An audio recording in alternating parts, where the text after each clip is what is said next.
Good morning student, social science 100% channel में मैं आपका स्वागत करती हूँ। तो आज हम वर्कशीट 17 करेंगे। आज तारीख है 13 अगस्त 2020 और इससे पहले जो हमने वर्कशीट करी थी वो अर्थशास्त्र के लेसन इकोनॉमिक्स का चैप्टर था हमारा डेवलपमेंट यानी कि विकास, और उसी की कंटिन्यूशन में हम अपनी ये आज की वर्कशीट जो है वो स्टार्ट करेंगे। तो पिछली वर्कशीट में हमने पढ़ा था विकास की अवधारणा को। हमने समझा था कि विकास की धारणा भिन्न भिन्न हो सकती है लोगों की और परस्पर विरोधी हो सकती है।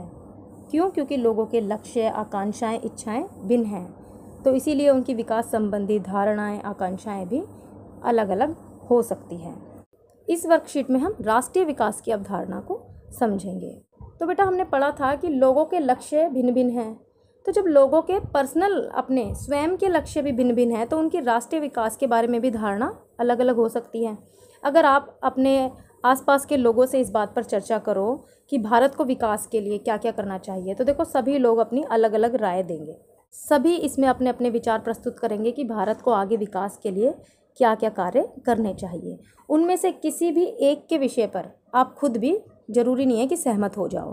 तो ये समझना बहुत ज़रूरी है कि किसी देश के विकास के लिए विभिन्न लोगों की धारणाएं जो हैं वो परस्पर अलग अलग हो सकती हैं और विरोधी हो सकती हैं। लेकिन जब देश के विकास के बारे में कुछ चीज़ों को महत्व दिया जाता है तो हम निर्णय कैसे लें? पूरे राष्ट्र के लेवल पर निर्णय लेते समय हमें ये सोचना होता है कि कौन से कार्य ऐसे हैं जिनको करने से बहुत से लोगों को लाभ होता है और कौन से कार्य ऐसे हैं जिन्हें करने से केवल कुछ लोगों को ही लाभ होगा। तो सरकार जब निर्णय लेती है तो किन चीज़ों का ध्यान रखती है? वो ये देखती है कि किस कार्य से मैक्सिमम लोगों का बेनिफिट होता है। ठीक है। तो जब राष्ट्रीय विकास की बात चलती है तो हम विभिन्न देशों के बीच में तुलना करते हैं और उन विभिन्न देशों के बीच में तुलना के आधार पर हम उनको विकसित और विकासशील देशों की कैटेगरी में डिवाइड करते हैं। तो देशों की तुलना करने के लिए उनकी आय सबसे महत्वपूर्ण विशिष्टता समझी जाती है। जिन देशों की आय अधिक होती है उन्हें कम आय वाले देशों से अधिक विकसित समझा जाता है। अब क्यों समझे जाते हैं भाई अधिक विकसित देश जिनकी आय ज़्यादा होती है?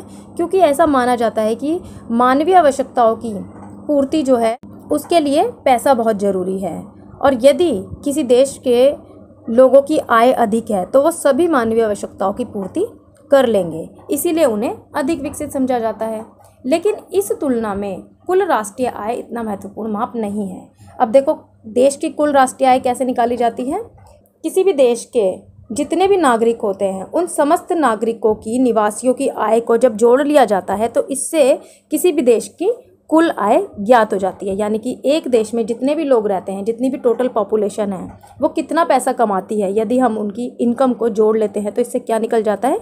राष्ट्रीय आय निकल जाती है। लेकिन क्या आपको ऐसा नहीं लगता कि राष्ट्रीय आय के आधार पर ये हम मान लें कि कौन सा देश विकसित है, यानी कि किस देश की सबसे ज़्यादा इनकम है तो वो विकसित हो गया और जिस देश की सबसे कम इनकम है तो वो कम विकसित हो गया?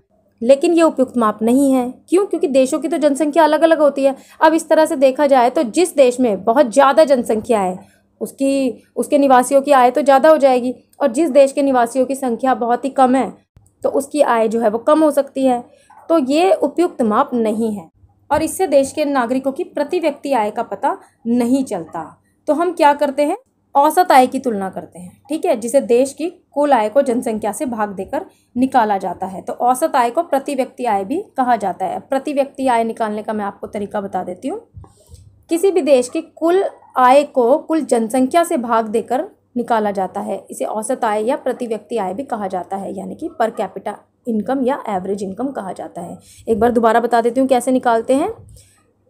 देश की कुल आय यानी कि समस्त नागरिकों की आय, यानी कि एक देश की टोटल इनकम को इसमें लिया जाता है और टोटल इनकम को टोटल पॉपुलेशन से डिवाइड कर दिया जाता है, और इस तरह से क्या निकल जाता है? प्रति व्यक्ति आय निकल जाती है। विश्व बैंक की विश्व विकास रिपोर्ट में इसी को आधार बनाकर देशों को निम्न आय वर्ग, मध्य आय वर्ग और उच्च आय वर्ग या समृद्ध देशों में बांटा जाता है। तो विश्व बैंक जो समस्त देशों की विश्व विकास रिपोर्ट तैयार करती है वो इसी को आधार मानती है। किसको आधार मानती है? प्रति व्यक्ति आय को। और प्रति व्यक्ति आय को आधार मानकर वो देशों को 3 कैटेगरी में डिवाइड करती है। कौन सी 3 कैटेगरी है वो? निम्न आय वर्ग, मध्य आय वर्ग और उच्च आय वर्ग। ठीक है, तो अभी मैं विश्व बैंक की विश्व विकास रिपोर्ट 2017 के अनुसार देशों को वर्गीकरण करने का जो उनका मापदंड है वो आपको बता देती हूँ। वे देश जिनकी 2017 में प्रति व्यक्ति आय $12,056 प्रति वर्ष या उससे अधिक है, वह समृद्ध देश की कैटेगरी में आते हैं। ठीक है। और वे देश जिनकी प्रति व्यक्ति आय $995 प्रति वर्ष या उससे कम है, वह निम्न आय वाले देश कहे जाते हैं। ठीक है। अब भारत की स्थिति देख लेते हैं हम। भारत मध्य आय वर्ग के देशों में आता है। क्यों? क्योंकि भारत की 2017 में प्रति व्यक्ति आय $1870 प्रति वर्ष थी। ठीक है। तो भारत 995 से तो ऊपर है और 12,056 से नीचे है, तो भारत किस कैटेगरी में आता है? मध्य आय वर्ग वाले देशों में आता है। तो अब हम इंग्लिश में भी इसे जल्दी से रीड कर लेते हैं। Development for comparing countries their income is considered to be one of the most important attributes. Countries with higher income are more developed than other with less income.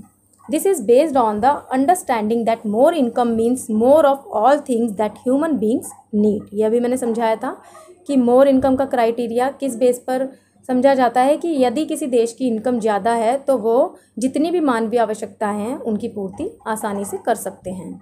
Whatever people like and should have, they will be able to get with greater income. So greater income itself is considered to be one important goal. However, for comparison between countries, total income is not such an useful measure. क्यों नहीं है total income useful measure? Since countries have different population, क्योंकि अलग अलग countries की different population होती है। Comparing total income will not tell us what an average person is likely to earn. और ये हमें ये नहीं बताता कि एक व्यक्ति average क्या कमाता है। Are people in one country better off than other in a different country? Hence we compare the average income, which is the total income of the country divided by its total population. तो average income निकालने का बहुत ही simple formula है total income of the country, और इसको divide करते हैं हम किससे? total population से। The average income is also called per capita income. ठीक है। In World Development Report brought out by the World Bank, the criteria is used in classifying country as rich countries and low income countries. और अभी मैंने आपको बताया था कि India किस कैटेगरी में आती है?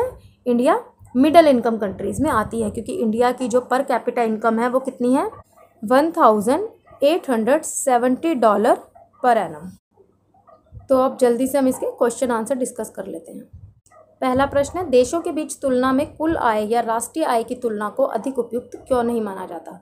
तो अभी अभी हमने पढ़ा था कि कुल आय और राष्ट्रीय आय को तुलना के लिए अधिक उपयुक्त इसलिए नहीं माना जाता क्योंकि विभिन्न देशों की जनसंख्या जो है वो अलग अलग हो सकती है। किसी देश की जनसंख्या बहुत ज़्यादा है और किसी देश की जनसंख्या बहुत कम है, तो इससे हमें ये पता नहीं चलता कि प्रति व्यक्ति जो है वो कितनी इनकम प्राप्त करता है या पर पर्सन की किसी देश में इनकम कितनी है। ठीक है। तो इसीलिए अधिक उपयुक्त इसे नहीं माना जाता। प्रति व्यक्ति आय क्या होती है, इसे कैसे निकाला जाता है?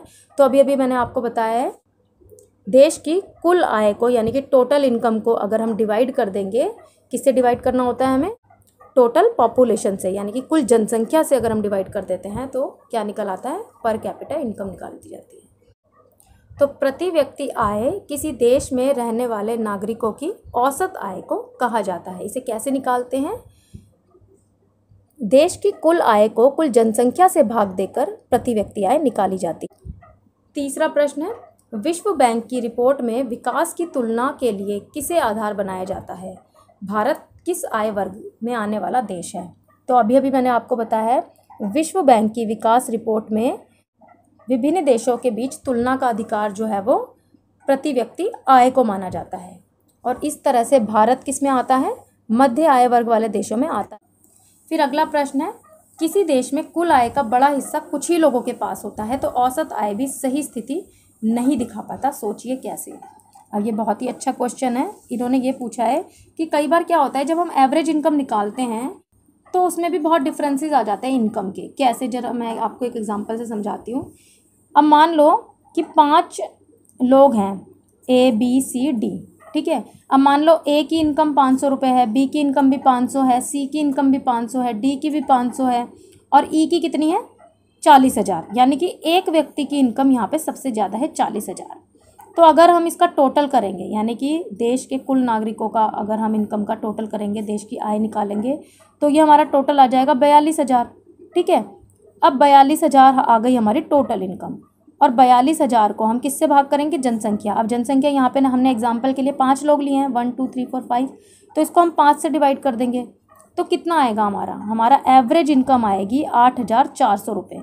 अगर हम इसको ध्यान से देखें कि इस देश में अगर मान लो कोई ये कंट्री थी जिसके 5 लोग जो हैं, 5 ही लोग रहते थे और 5 लोगों की हमने एवरेज इनकम निकाली है, तो एक व्यक्ति यहाँ पर कितना पैसा कमाता है, 8,400 रुपये। लेकिन एक्चुअल में हम देखें तो यहाँ पे एक व्यक्ति कितना पैसा कमा रहा है, 500 रुपये, ठीक है। और 4 लोग तो 500 रुपये कमा रहे हैं, जबकि जो 5वां व्यक्ति है वो 40,000 कमा रहा है। तो एक व्यक्ति 40,000 कमा रहा है, बाकी के लोग 500 रुपये कमा रहे हैं और एवरेज इनकम हमारी निकल रही है 8,400 रुपये। तो इनकी एवरेज इनकम में कितना डिफरेंस है। तो इस तरह से आय का कुछ हिस्सा जो है देश में वो कुछ लोगों के पास होता है। तो इस तरह से किसी देश के लोगों की अगर एवरेज इनकम निकाली जाती है तो वो भी किसी देश की सही स्थिति, ठीक स्थिति को नहीं दर्शा पाता। तो देश की सही स्थिति को दर्शाने के लिए क्या हो सकता है, तो हम केवल इनकम को ही शामिल ना करें। अगर हमें विकसित देश, विकासशील देशों की तुलना करनी है तो हमें केवल आय जो है वो पर्याप्त नहीं है। आय के अतिरिक्त भी हमें बहुत सारी चीज़ें इसमें शामिल करनी चाहिए, जैसे किसी देश की शिक्षा का स्तर क्या है, लोगों के स्वास्थ्य का स्तर क्या है, लोगों का हैप्पीनेस इंडेक्स क्या है, तो ये सारी चीज़ें भी शामिल करनी चाहिए। इसके बाद ही हमें सही स्थिति का पता चलता है कि कोई देश जो है वो किस कैटेगरी में आना चाहिए। इसके बारे में हम अगले वीडियो में भी पढ़ेंगे और उसमें हम पढ़ेंगे ह्यूमन डेवलपमेंट इंडेक्स के बारे में। और ह्यूमन डेवलपमेंट इंडेक्स जो है उसमें हम इनकम के अतिरिक्त भी कई सारी चीज़ें शामिल करते हैं। तो नेक्स्ट वीडियो जो है उसको भी ज़रूर देखिएगा और उसके बाद आपको ये चैप्टर अच्छे से समझ में आ जाएगा। तो मुझे लगता है कि आज की आपको वर्कशीट समझ में आई होगी। आज की वर्कशीट में हमने क्या क्या समझाया एक बार मैं आपको रिपीट कर देती हूँ। सबसे पहले हमने ये देखा था कि विभिन्न देशों की तुलना के बीच में आय को आधार माना जाता है, इनकम को आधार मान करके देशों को कम विकसित कैटेगरी में रखा जाता है, ठीक है। फिर उसके बाद हमने पढ़ा था कि देश की राष्ट्रीय आय कैसे निकाली जाती है, राष्ट्रीय आय के बाद प्रति व्यक्ति आय कैसे निकाली जाती है, और प्रति व्यक्ति आय को निकालने के बाद हमने पढ़ा था कि भारत जो है वो कौन सी आय वर्ग वाले देशों में आता है, ठीक है। तो इतनी चीज़ें आपको समझ में आ गई होगी। आगे की चर्चा हम अगले वीडियो में करेंगे। अभी के लिए इतना ही, बाय।